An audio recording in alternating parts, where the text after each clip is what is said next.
Okay, so hi guys, I'm Courtney from Stateless. Maybe some of you know me by now. I'm a product development and production manager. Stateless is an outsourced design, development, and production team servicing brands small and large across the globe.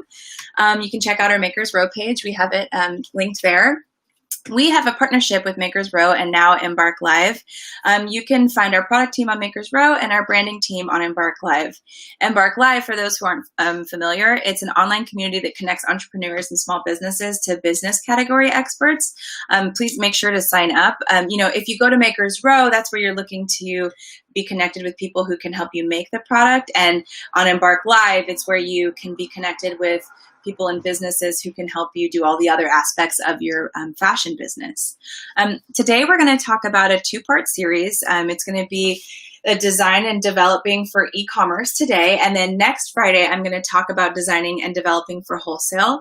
I do urge everybody who's interested in doing either one to watch both because you'll learn the differences and it'll help you solidify your decision-making on whether you want to do just direct-to-consumer e-commerce business or you want to eventually build in room for wholesale. So feel free to ask questions throughout. I'm going to stop and answer, but please go for it. For e-commerce, direct-to-consumer or DTC is what we call it. It's a fairly new aspect of the retail industry. Before e-commerce, the only companies who could go direct-to-consumer were brick-and-mortar companies like The Gap. So with the accessibility, of websites, e-commerce has been the fastest growing sector of the retail market for over a decade. There are very few companies in 2020 who do not have an internet presence with e-commerce, but only some companies sell exclusively online. Today, that's what we're going to talk about is companies who sell exclusively online. However, most brands, they still wholesale their goods to other retailers as well as having their product on their own direct-to-consumer site. So with that said, like I said, ask away. I forgot to open the chat to make sure. There it is. Okay. So before you start your line, you always need to identify what your sales model is going to be at the outset. And this is because each sales model requires different practices. The sales model I'm talking about is either e-commerce or wholesale. In this segment, we're going to talk about aspects of your business that are impacted by an e-commerce sales model. And these are calendar. Before you start your brand, you want to establish your sales model because then you need to determine from your sales model, you'll be determining your timeline. I've said it every single live we've done so far, but I'll say it again. Calendar is very important. With e-commerce, your deliveries can be more flexible than when you sell wholesale, but you still want to have product throughout the year's milestones for things like fall shopping, the holidays, resort, vacation, new clothes for spring and summer. All clothing is seasonal. There is some stuff that works year round, but you just want to make sure that you've got product in a timely manner because of the seasonality of apparel. Even if you offer something like underwear, you do want to capture repeat customers. So you need to have an assortment of fresh items on your site as well as evergreen product. And there's a cadence of when all of this should be released. So how do calendars work? The reason that I am talking about this now is because I saw a strong interest in calendar on the last live I did. So I thought I'd focus here on that because it's a big opaque thing for people who are new to the industry. So calendars are built backwards from delivery dates. Generally, your development takes 6 to 9 months at minimum, but new brands in particular can take up to a full year from start to final sample. Just the development part could take a whole year. Listen to that again. It could take a whole year, just the samples. Usually you can do it in 6 to 9 months. However, production's a lot faster. It usually goes just about 6 to 8 weeks. These lead times right now that I'm talking about are based on manufacturing in the US and using stock fabrics. If you have custom materials, you will need to begin raw material ordering an additional 6 to 8 weeks prior to starting production. So before you can assort your line and begin designing, you need to determine what season you're developing for. I'm going to give you now the start and finish dates of each season so you can determine what season you should design for. I also see a question, recommendations for getting your brand in front of more potential customers and how much should you be spent on marketing and promotion. I will touch on that in the fourth segment of this piece. I'm a product person, so I don't have as many recommendations as my branding team or a salesperson would have, but I have experience that I will share. Hey, sorry, this is my dog. So you guys have met Lizzie before. So anyway, the fall e-commerce calendar. You start designing the fall the year before. So that means you would start somewhere between September 1 and no later than November 1st. Your samples need to be fit approved the first half of May.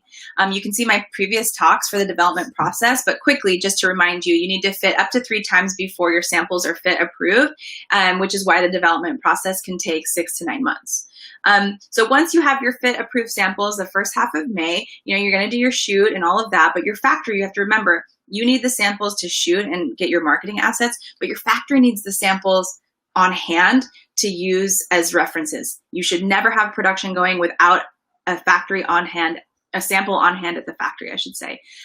So that's why, even though what I'm about to tell you is that you should start your production June 15th, you want to have your samples finished May 15th. So you take a month to use the samples, shoot them, and then you can give them to the laborers who need them for reference. So you start your production, your fabric POs and your trim ordering, as well as sending that order to the factory so that they know what's coming to them by June 15th if you want an August delivery, and by July 15th if you want a September delivery. Okay, so then we've got the holidays e-commerce calendar. You start your designs during the winter the year before. So anywhere between November 1 and no later than January 1st. Samples need to be fit approved the second half of July. And then your production PO for fabrics and trim ordering needs to start in October or no later, really, I would say actually August 15th is what you'd want to do for a November delivery. You want to start September 15th. So again, you want your samples done in July, even though you're starting production in August, so that you have time to shoot your samples and then give them, because a lot of times during the development process, you don't have your hands on your samples. The people who are working on your stuff need your samples. Okay, so just to recap that, if you want an October delivery, you start in August. And if you want a November delivery, you start production in September. But I will say the holiday season, it would be best to start August 1st instead of those deliveries, because Thanksgiving and the holiday rush really starts to set in and messes with the workflow of everybody. Okay, so next we've got spring e-commerce calendar. You start your design for spring the year before, ideally March and no later than April. Your samples need to be fit approved early November. When you want to have a February delivery, you need to start production in November. And if you want to have a March delivery, you need to start your production in early January. Again, one thing to note is that between Thanksgiving and New Year's, things slow down. Moving on to the summer e-commerce calendar. I will say it depends on your market. Summer doesn't always, it's not always the biggest season. The first 3 I mentioned are really big seasons. So you might want to just have either you change your marketing strategy and anything that's left over from spring, you kind of shoot it with a summer vibe from your production that you already have on hand. You just kind of reassort your web page. You bring all of the things that, have been sold out. You take those off and you bring other things that are cool that you are offering up to the top, and you start pushing those products.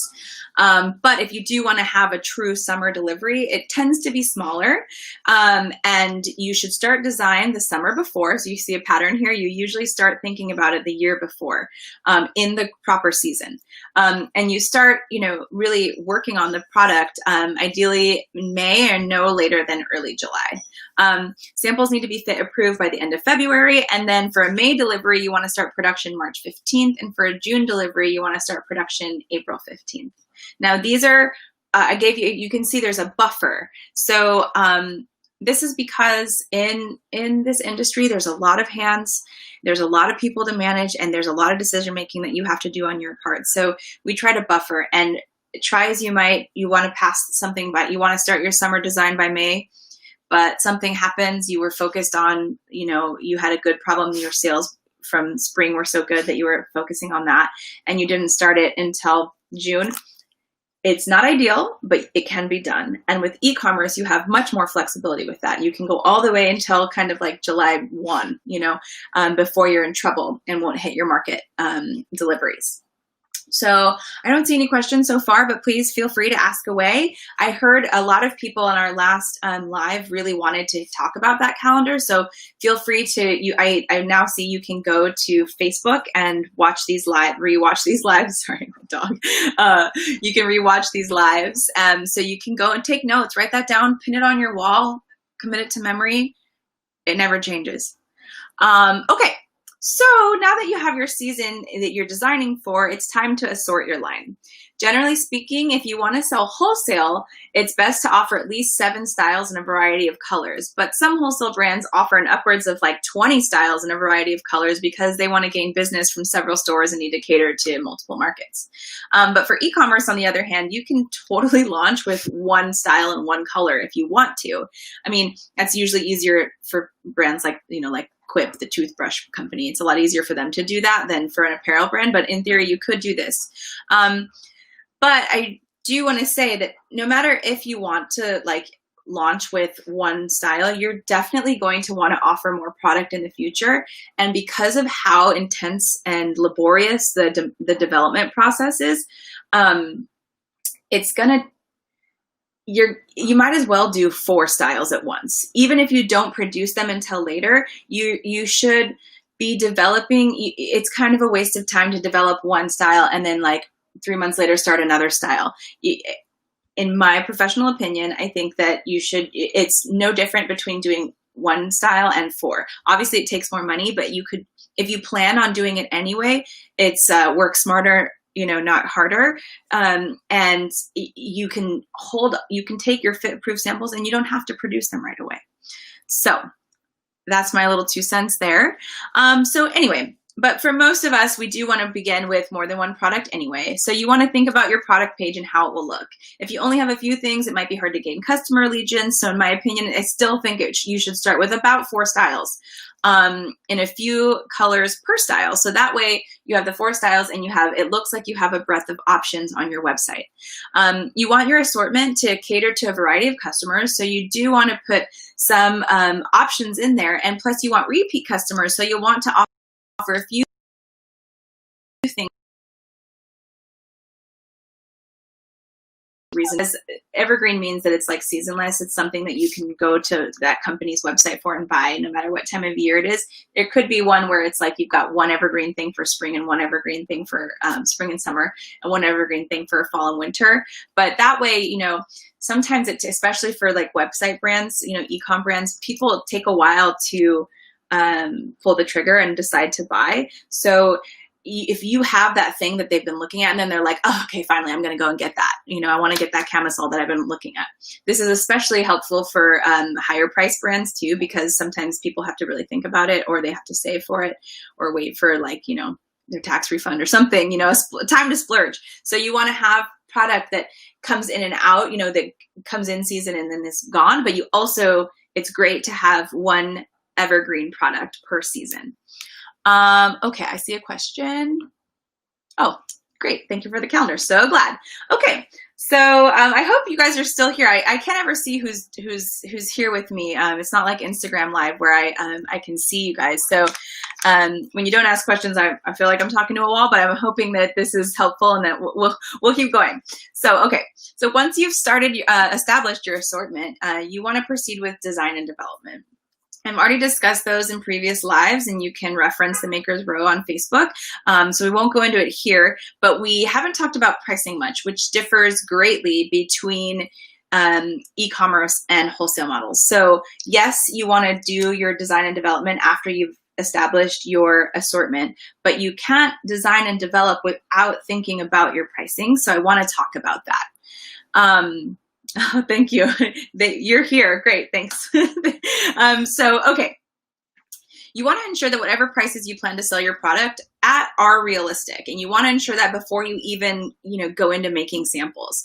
This is hard for new brands to do. And that's because, you don't have a frame of reference. For me, I can kind of cost estimate. You can show me a design and I'll say, like, this shirt is complicated. You cannot get this done made in US for cheap. And we could do it in New York and it would be very expensive. This work, I mean, really, you'd have to make very few pieces so that you could keep up with the production, because it's a lot. So for example, though, I could look at it and I would say, okay, the fabric on this, if that's real silk, okay, that's going to be $17 a yard. It's going to need about 2 yards. Okay, so let's just round that up to $40 in materials.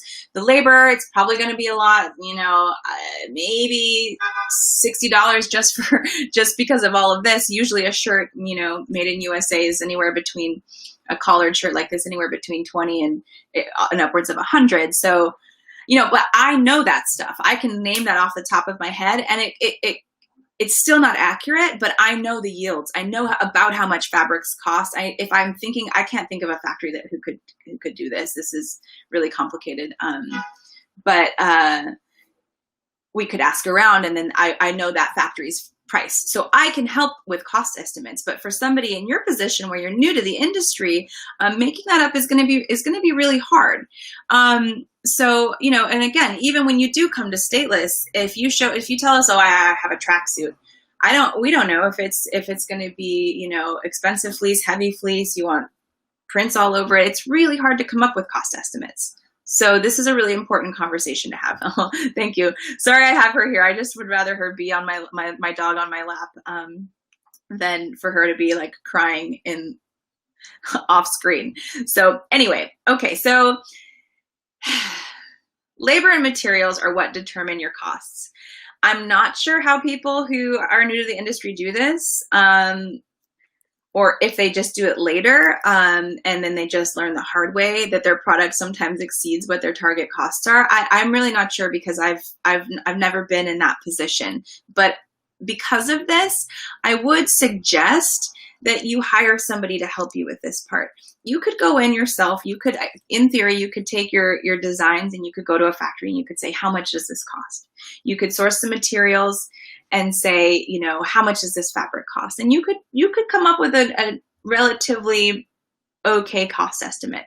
You're going to want to do that before you proceed, because where you making in New York versus making in Los Angeles, two different ball games. New York is very expensive, but the kinds of things, you could get like a fur collar, beautiful, like wool trench coat made impeccably here in Los Angeles, but it's going to be slow. They're going to be late. They're going to complain the whole time. They're going to probably come to you later and tell you that actually the price they quoted you was wrong, and they're going to charge you just as much as they would have charged you in New York anyway. So you might as well do it in New York. These kinds of things. That's why it would be helpful in this place, if you're trying to do some of it on your own, still, there's times where it's really important to rely on a professional to guide you and in making sure that you're making product that fits your cost. Your target retail price is helpful. So anyway, I'm still going to just give you how it works. I would suggest hiring somebody, but anyway. Okay, so for e-commerce brands who do not sell wholesale, your pricing model is as follows. So you take your cost of goods, the corporate speak, we call it COGS. That should be multiplied by at least 2.2 to 2.5 times. So if your hard cost for a dress is $65, your retail price should be somewhere between $143 and $163 for e-com. You can include shipping from the factory into your cost, but you should never include extra packaging that gets sent out with e-commerce orders. That would be like, your branded box or tissues. You do include your labels and your hang tags in your garment price, but the marketing packaging is not included in your cost of goods. So Nicole, you're asking about the production price. To calculate your cost of goods, it's fairly complicated.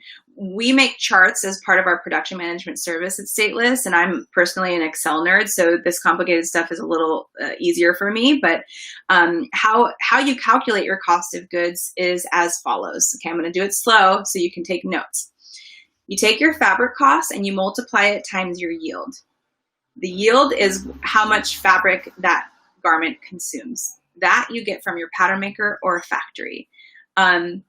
And again, if there's several fabrics, if this had a different fabric on the collar, you would take that cost and you'd multiply it by this yield. And then the rest of the shirt has, 1.6 yards, and you multiply that by the cost. So that's your fabric costs. You do the same thing for your trim. I've got buttons here. I think there's 12 buttons on this shirt. 12 times 11 cents. Those are your trim costs. Plus then your label is, let's say, 75 cents a piece. Your hang tag, they're very expensive. If you're an e-commerce brand, you don't need a hang tag. People just throw it away. Hang tags were made for retail. It's for putting a price tag on it. If you want to be eco, there's other ways to get branding in. You can make cool tissue paper. You can, put stickers on the packaging. I personally believe that if you're solely e-com, you do not need a hang tag. But anyway, hang tags are more expensive. So you add like $1.50, say. Okay, so those are your material costs. The fabrics and trims, their cost times the yield is your material costs. But then you have to take in the labor cost, and that comes from the factory. That includes cutting, sewing, printing, finishing, anything like that. You add the material costs plus your labor costs and put that together, and those are your COGS. Again, what I kept saying about, I don't know how somebody does that in advance without knowing pricing, it's going to be hard. But if you want to be flexible, another way, if you don't hire somebody to do something like this up front, be flexible with what you want your price point to be. We just recently met a client who, she said she wanted to sell something at $100, but we wanted to print on it, and it was, we were making it in US, and with all the details, we explained to the brand owner that it's more realistic to sell it at like $150, and she was fine with that. That's another way for you to get around not knowing how to do kind of upfront estimates for your COGS.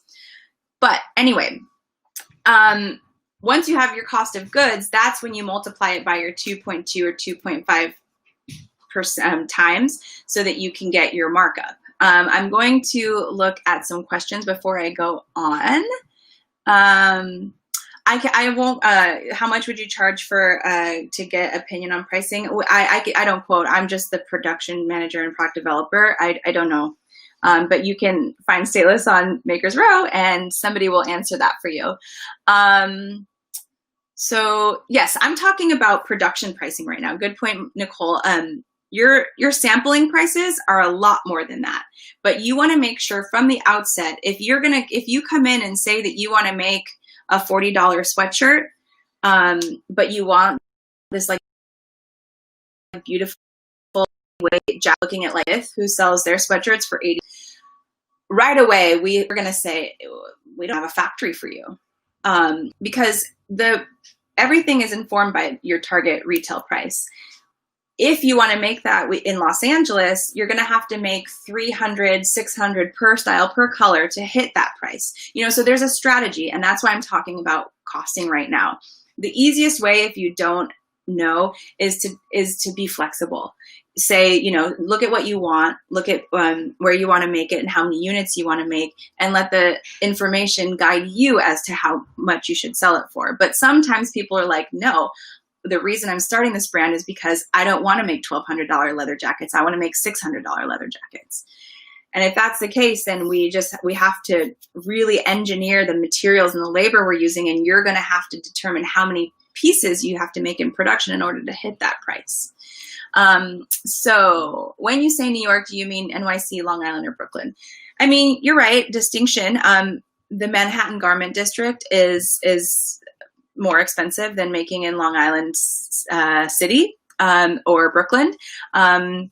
We don't really work with a lot of garment factories on Long Island itself. There are some factories in Jersey, but for the most part, just the New York metro area, it's going to be more expensive than making in Los Angeles. There's factories in Chicago, there's factories in Kentucky, and just look at the rent and you can kind of gauge, who's going to be more expensive and where.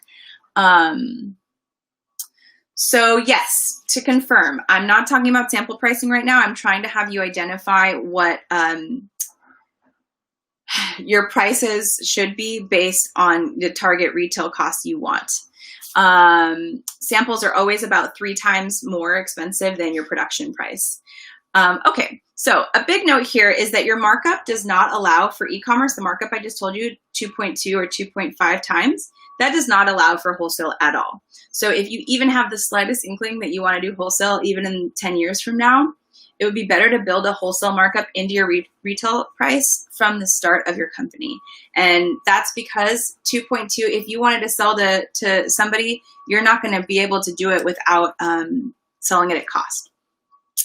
Okay, so the advent of e-commerce brands only really shook the industry because it makes things appear as if it's almost half the price. So, because basically, if you do wholesale, that same $65 dress, I have to take 65, I have to multiply it by 2.2 to get my wholesale price, and then I multiply it by another 2.2 to get my retail price. So it's more than double the cost. So brands like Everlane, things like that, they made it look like they were like undercutting equal quality products, and it's because they were able to take a lower markup because they only have themselves to pay.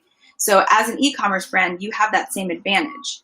But I will just mention, this is my personal opinion, you might still want to take more like a ×3 markup or a ×4 markup, because a couple things. When you first start, you're always paying a surcharge. So you're going to be paying extra for everything. And as you grow, you never know. You may want to do wholesale, or at least a partnership. Maybe a really cool influencer wants to do something with you, and you wouldn't be able to afford it if you only did a 2.2, 2.5 markup. But more importantly, the consumer perception of value. If you offer a good quality product that's half the price, some people might think that that actually means that the quality is lower. And on the converse, some people might not be able to afford the expensive brand, so your brand is doing them a service. So that's just up to you. Another reason I suggest considering a larger margin built in is because you never know who's going to ask you to do a collaboration, and you'll want to be able to do that. Last reason is that it keeps the consumer's expectations of what things should cost realistic, and it helps the overall health of the fashion industry as a whole. Okay, but with that said, on the flip side, when you first launch, your costs will be higher than, like I said, than they ever are going to be again, because you're paying all these surcharges. So, in the manufacturing industry, the more you make, the less expensive things get. So if your COGS are a little high for your target retail pricing to start, a lot of brands, truth be told, a lot of brands could take a margin hit. They actually take less than 2.2 markup, just so that they can hit that target price. But they know, when they grow, right now 50 units, but when you make 150 units, your price is going to hit that 2.2 markup, so you can afford to launch with a lower margin to start. Now that you hear me say that, it might sound impossible to ever take a higher margin, but I'm just trying to outline all of the scenarios that there are for you. And just so you know, like realistically, most e-com brands end up launching with lower margins, but you want to make sure that when you are doing that, that you're not just saying like, oh, okay, so, but I don't want my $65 dress, I don't want it to be $143. I want it to be $90. If your COGS are never going to get to a place where a $90 dress gives you a 2.2 margin, you're never going to make money. So you can't just like willy-nilly decide your pricing. Big point. Okay, so I'm going to look at a couple more questions here. Okay, given recent market dips in the fashion industry, J. Crew, Neiman's going bankrupt, what are your thoughts about entering the market now during such intense volatility? Is e-commerce more or less immune to disasters like COVID? It's a really good question. I think that what I'm seeing is that, I subscribe to WWD and like the industry news, and huge corporations are suffering. But I am in the fashion industry, and I have a bunch of friends who have small brands, and we are thriving. Consumers are changing. COVID already kind of affected that. We weren't able to go to the mall. But in general, we knew that people were online shopping more so than ever before. People do Instagram shopping, that's been going on for quite a while. And, when you have an overhead of a store or you have, when you're doing wholesale, you have to pay a showroom to sell your stuff. You have there's a lot of overhead in the fashion business. So, if you can keep your team lean, like, it's another advantage of working with Stateless is that like you outsource us. You're not responsible for someone's salary every day. If you keep your team lean and you do the work yourself as much as you can, on the parts that, don't require a professional to help you,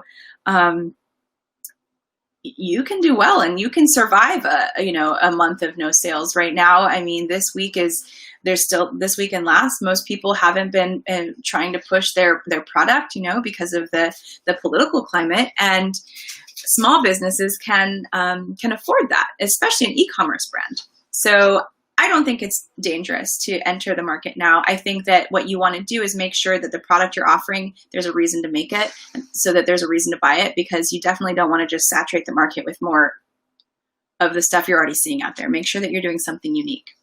Okay. I'm starting a new business to sell online only. What do you suggest would be a good starting point in terms of number of designs I should offer? A minimum capsule collection. I think a minimum is 4 pieces. You can offer several colors across those 4 styles, but 5, 6, here's the number game that we usually use. I don't know where I got this from, but this has been the numbers that we do my whole career. 4 styles, 7 styles, a dozen styles, 11 or a dozen styles, 14, and then somewhere around 20. Those are the increments. And you want to offer, some things are just so standout you don't offer it in multiple colors. I'm sorry, they're doing construction, New York City. Some things you only want to offer in 1 color, but most things you want to offer in at least 2 to 3 colors. So even if you only do 4 styles, you're offering a good range of product. Okay. I'm sorry. I think you mentioned this, but I'd like to clarify. Is the 2.2 or 2.5 the wholesale markup, and then add another 2.2 to get the retail price? If you're only doing e-commerce, you take your COGS and you mark it up by 2.2 or 2.5 times. If you're doing wholesale, you do your COGS, your wholesale price is the 2.2 or 2.5, and then your retail price is another markup of 2.2 times 2 or 2.5. Again, that's why brands like Everlane were successful in the beginning. Not a lot of e-commerce brands were out there. They were undercutting, Gap. They still take those wholesale margins, even though they're a retailer, because they have brick and mortar and they have a huge corporate office to sustain. So they were taking really high markups. Everlane came in, they were essentially the same product and cutting that price in half. So that's why e-commerce, that's why the consumer thinks that they can get cheaper things now, in part because of mass producing like H&M, and then now because of e-commerce brands not having to mark it up as high as wholesale brands have to. Okay, so where was I? I have my little cheat sheet.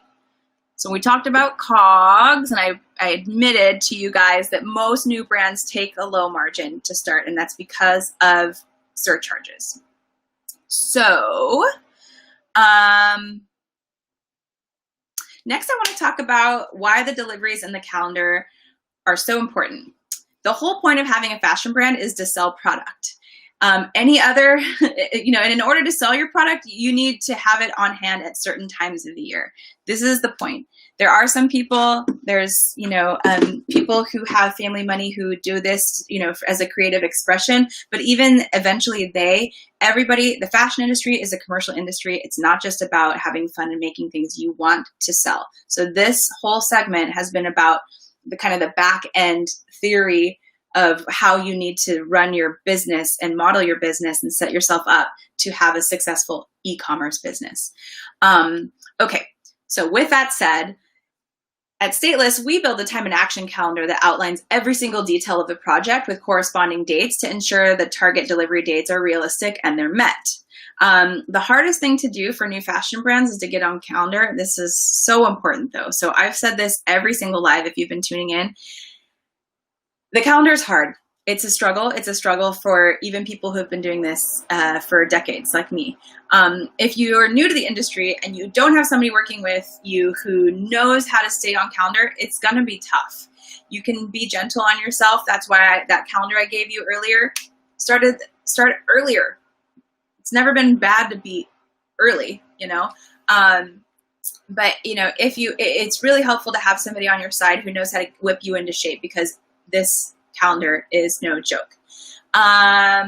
So the reason that the calendar is hard to manage is because there's a number of deliverables to manage. If you saw one of our time and action calendars, it's like a spreadsheet full of, there's so many action items on that thing, and that's like 6 people that you have to manage. And my role at Stateless and my role in the industry as being a product developer, during the sampling phase, we're calling fabric vendors, emailing them, sending orders.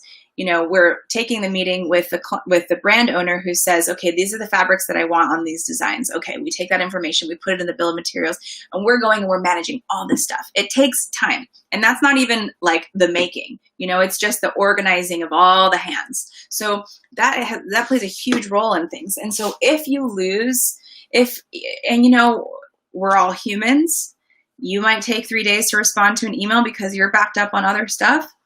Those 3 days equals 6 days of a production lead time slide.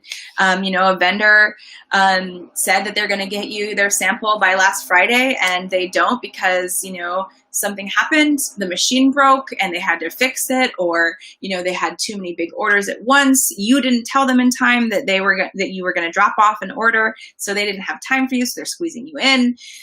All kinds of reasons that the calendar slides, and it's not just you, and it's not any one person's fault. It's the way that there's so many moving parts in this process. It's inherent in the process. So you know, and the other thing is being new to the industry, the decision-making time on your end, sometimes you might need time. I recommend you take the time. If you look at a sketch, look at it, really think about it. Say, is that shoulder seam how I want it? Let me just ask them. Let's confirm that the details that I want are really being communicated in this sketch. Take your time answering those details, because you'll be happier with your product in the long run. But again, anytime you lose time, it causes a ripple effect in the system, and 3 days equals 6 days, a week equals 2 weeks. So the calendar I gave you guys before does have buffers in it here and there, but even with those buffers, the calendar is rigorous. So as I've said before, the development and production calendars are built backwards from production delivery dates.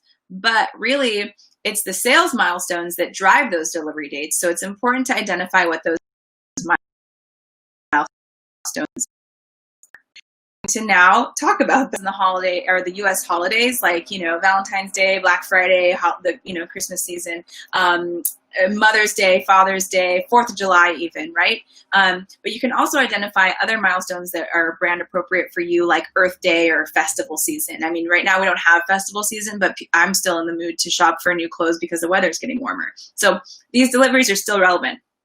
And likewise, when fall hits, it's like the new year of fashion. Fall is the biggest season for fashion. Even adults do like back to school shopping, basically. On the other hand, you also want to make sure that you do not have lots of product, like new product on hand when other people are doing sales. After the holidays, Labor Day, Memorial Day, end of season, etc. I want to point out something about sales though. Big retailers tend to have massive sales, and they've built that into their business model. They do price slashing that's built into their structure. That is why we do a 2.2 markup versus marking it up just 2 times. When you have a 2.2 markup, you can afford to give 20% off to your employees, and you know, because you're still getting your 2 times markup. So even if you sell it at 50% off, you know, you're not losing money. So that's why at least 2.2, but, you know, again, new brands, a lot of times, especially e-commerce brands, they'll end up taking like a 1.8 margin markup to start. I want to mention though, that as an independent brand, you do not have to participate in this type of price slashing, but you do want to eventually sell through and be low on inventory when those others are doing the price slashing and marking down, because you want to be keeping up with the industry. So now I'm going to answer a couple questions. Let's see. So I've been working with a pattern maker manufacturing who works with startups. Since I am new to the industry, I'm getting orders here and there, which are cause me to pay sample prices for an actual order. Oof. It's a rough place to be in. Also, I have designs on my website and I can no longer get the fabric. I have decided no longer to deal with the fabric jobbers. What is the best way to handle individual orders? I do have inventory on hand that I need to sell. And that is a different story. So that's a hard one. Never work with jobbers unless you are happy to make something be a small production run. I gotta hurry up because I always take way too long. So I'm almost done with this, but I'll answer your questions. I would not recommend, unless you are a sewer yourself or you have a pattern maker and sewer who's giving you a good price. If you want to make a limited edition version of something, go ahead. Buy fabric from a jobber. If it's built into your sales model, in LA, I'll share you guys one vendor secret. There's a place called Rag Finders. It's amazing. It's a gigantic building full of fabrics that they've bought from other companies. It's like a fabric graveyard, and it feels so good to, if you need 50 yards of French terry because you're running a small order of a sweatshirt, you can go and buy that there, and it's saving it from the landfill. You're getting an okay price, but you're never going to get that fabric again. You just have to be okay with that. If you want something that is orderable, if you want to do evergreen product, you need to work with wholesale fabric vendors. End of story. It's going to be really hard for you if you don't sit on inventory, you're going to be paying surcharge prices, but that's an option you can take. Like brands who take the margin hit in their first season,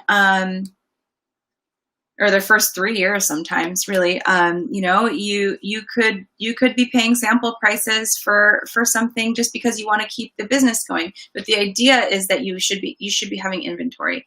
And it's hard because the things that are selling, it sounds like you don't have inventory of, and then the things that aren't selling, you do have inventory of. Bummer. You'll learn, and first recommendation is to work with wholesalers. Look up fabric shows to attend. Thank you, Isabel. Okay, question. Courtney, I missed what your introduction and what's the name of the company. I work with Stateless. We're here in New York. There's a little link, makersrow.com/stateless. You can find us there. Okay, so now I'm going to finish. Last thing I want to say is that as an e-commerce brand, you don't stand as much to lose if you don't hit your delivery dates as brands who do wholesale. No one is counting on your inventory coming in except your own company, and you don't have market week to hit, your sample finishing dates. And you can certainly get creative with selling most product any time of the year. Obviously, there's if you make a faux fur jacket, you're going to have to hide it put it away, take it off your website, for half a year, and you can get creative, so don't beat yourself up if you don't make it on calendar to a T the first few seasons. Almost nobody does. But try your best to remember that the point of having a fashion brand is to make sales. And the only way you're going to make sales is if you keep up with the market by staying on calendar. And the only way you're going to make money is if you set up your retail prices properly. So that's why I talked about these 4 items in this segment, because, I hope that it's really helpful for you, so that you can make sure that there's strategy behind how you're developing. Make sure to sign up for Embark Live and check out Stateless's page on Makers Row. And I hope to see you next Friday at the same time to talk about designing and developing for wholesale. It'll be complimentary, and I do recommend, I'm going to say it again, I recommend that even if you're already decided on what you're going to do, listen to what the difference is with wholesale so that you can, just know how the whole industry works so that you can make an educated decision on any moves in your business moving forward. Okay, I see. What was the name of the fabric place? Rag Finder. I never give out. That's a faux pas, but you could happen to be driving by and see that place, and you have to have a wholesale license, so you can't just walk in. It's not a store. He's actually quite rude. He's a jobber, but it's huge. And you'll be able to find, if you want to do limited runs, you can get fabric there. But That is not a sustainable business practice. I highly recommend that you only do that for special items, and you make sure to work with wholesale vendors.